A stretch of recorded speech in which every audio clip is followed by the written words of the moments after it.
On the fourth day, Gersen settled upon a method to increase the leverage of his single tool to the utmost. For several years, the Cosmopolis directorship had contemplated a companion magazine to be known as Extant. Much of the preliminary work had been done.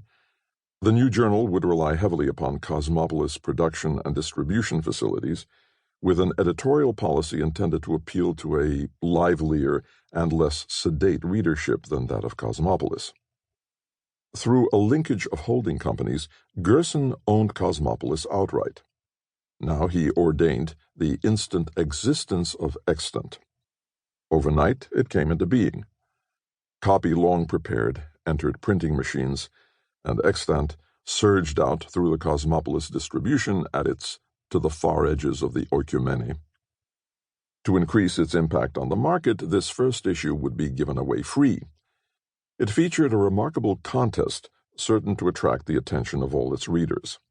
A photograph on the cover depicted 10 persons at a banquet. The caption read, "Who are these folk? Name them correctly and win 100,000 SVU." The inside cover added qualifying details. Only the first 3 contestants to identify all the depicted faces would win prizes. Should no one name all persons correctly, then those 3 persons identifying the largest number of faces would receive the prize. 6 additional rules stipulated the prizes to those who were first or among the first correctly to identify fewer than all the faces.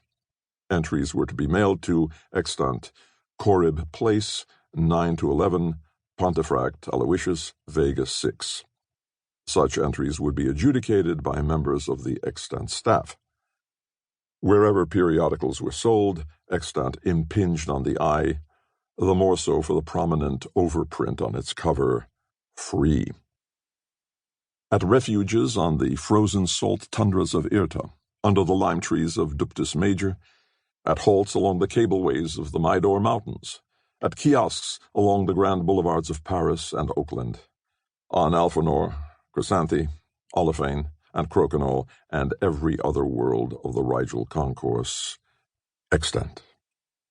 In spaceports, barbershops, jails, hospitals, monasteries, bordellos, construction camps, Extant.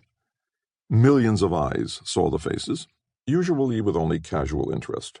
Not a few studied the photograph with care and even fascination, and took occasion to write letters to contest editor Extant. 2 persons, separated by light years of space in a special, saw the photograph with startled amazement. The first sat frowning through his window as he pondered the significance of the contest.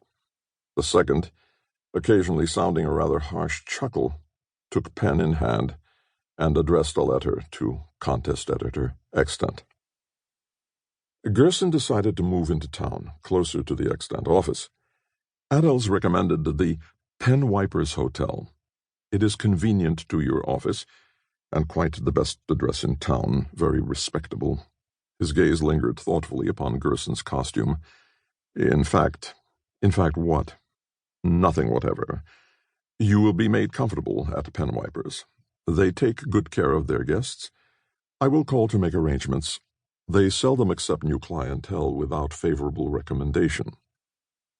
The facade of Pen Wipers Hotel, 6 stories of carved brownstone and fluted black iron, surmounted by a Flemish mansard roof of green copper tiles, overlooked Old Tara Square. An inconspicuous portal opened into first a foyer, then a reception hall, with a lounge to one side and the dining room to the other.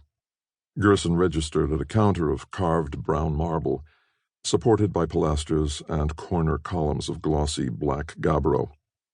The receptionists wore formal morning clothes of old-fashioned cut. How old-fashioned Gersen did not immediately appreciate.